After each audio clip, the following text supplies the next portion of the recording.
Coucou, j'espère vraiment que nous allons tous bien. C'est votre soeur, Obena Sende. Ah, je suis de retour, ou je dirais, je suis là. Je voulais au fait faire cette petite vidéo pour répondre aux différentes questions que je reçois sur mes différentes plateformes, sur TikTok, Instagram, X et autres. Un disclaimer, je ne suis pas l'ambassade, donc je sais rien. Donc je saurais pas vous dire quand est-ce que votre visa sera là, ni je sais pas quoi. Segundo, je ne vous partage que mon expérience et ma connaissance concernant l'étude en Pologne. Je ne sais rien d'autre à part ça. Et donc, dans cette première vidéo, je voudrais juste adresser un point, parce que c'est le point le plus, je dirais, récurrent. Et pour d'autres points, bien sûr, on verra à la demande s'il y a un point particulier. Je voudrais vraiment que j'en parle. Mettez dans les commentaires ou posez-moi des questions, je sais pas. Et essayez juste de me joindre partout et je vous aiderai ou disons je vous guiderai. Parmi les documents, il faut savoir qu'à la base, chacune des universités demande des documents précis. Les documents requis dépendent de l'université et ça dépend aussi des cours que vous voudriez faire ici en Pologne. Je donne un exemple.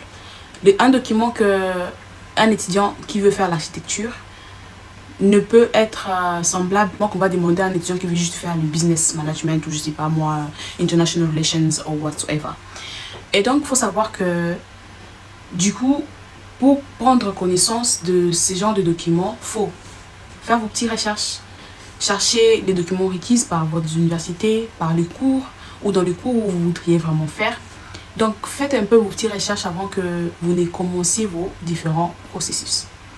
Mais juste en grosso modo, où je dirais que le document le plus important qu'on demande, et ça dépend pas de l'université ou ça dépend pas du cours, le document le plus important, c'est la légalisation de votre document scolaire. Par votre document scolaire, je vais dire soit c'est votre diplôme d'état, soit votre diplôme de licence ou n'importe quel diplôme que vous avez. Ce document-là doit être bien sûr légalisé par l'ambassade de la Pologne. Les documents scolaires, diplôme d'état, licence doit être légalisé par l'ambassade de la Pologne.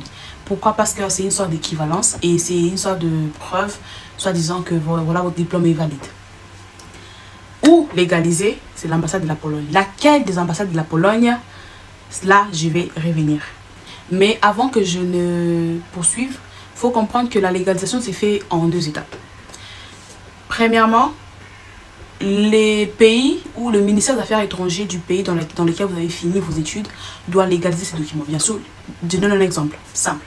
Vous avez fini vos études au Congo, vous avez obtenu votre diplôme d'état. Le ministère des Affaires étrangères au Congo doit nécessairement légaliser ces documents-là avant que vous ne procédiez à la légalisation du document par l'ambassade de la Pologne. Est-ce que vous me suivez jusque-là? Et ça, disclaimer aussi, ça dépend aussi du pays. Camerounais, c'est pas moi, Togolais, n'importe, ça dépend de comment vos documents sont issus. Segundo, une fois que vous avez fini l'étape, pour savoir maintenant laquelle des ambassades de la Pologne faut contacter, il faut savoir que cela dépend d'une chose au fait. Ça ne dépend pas de nationalité, mais ça dépend d'une chose. Ça dépend d'où exactement le document a été issu. Si votre document a été issu au Congo, genre vous avez fini vos études au Congo, si votre document a été issu au Congo, vous ne pouvez légaliser votre diplôme d'état à l'ambassade de la Pologne qui se trouve que soit en Angola ou soit en Tanzanie. Si votre diplôme d'état, si vous avez fini vos études en East Africa, par East Africa je vais dire Rwanda, Tanzanie, je sais pas, tout ce que vous voulez. En East Africa c'est l'ambassade de l'Angola qui se trouve au Kenya. Je me répète au fait.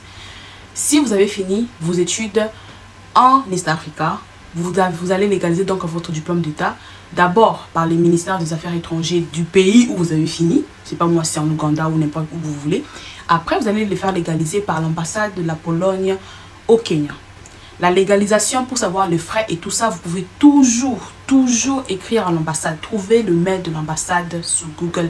Vous allez trouver le mail de l'ambassade pour savoir et avoir d'autres informations concernant les frais de légalisation, les processus en soi et tout ça. L'ambassade vous répondra, mais je crois que jusqu'à preuve du contraire, là maintenant c'est 60 € par document. Et du coup, vous payez, vous prenez rendez-vous en ligne. Et vous allez légaliser votre document le jour du rendez-vous. Et je crois que ça sort soit le même jour, soit après 2 semaines. Je ne sais pas, il faut vérifier avec l'ambassade pour avoir ces informations. Donc, vous pouvez toujours faire un mail à l'ambassade et croyez-moi, les gens là répondent vite fait. À part ça, je crois qu'on est good. J'espère que le message est bien passé. Mais à part ces documents-là, l'autre document qui aussi dépend des universités, mais la plupart des universités le demandent, c'est juste votre proficience au fait dans la langue anglaise. Et faut aussi savoir que ça dépend de l'université. Certaines universités demandent et d'autres universités non. Donc soit vous avez un certificat, soit vous n'en avez pas. Et ça peut être un problème, tout comme ça peut pas être un problème. Mais je vous encourage à faire vos petits recherches, je vous encourage à vérifier des informations avant de vous laisser berner par des gens et des nombreuses agences. À part ça, je suis à votre disposition dans les commentaires, bien sûr. Je vais regarder les commentaires et essayer de répondre au maximum.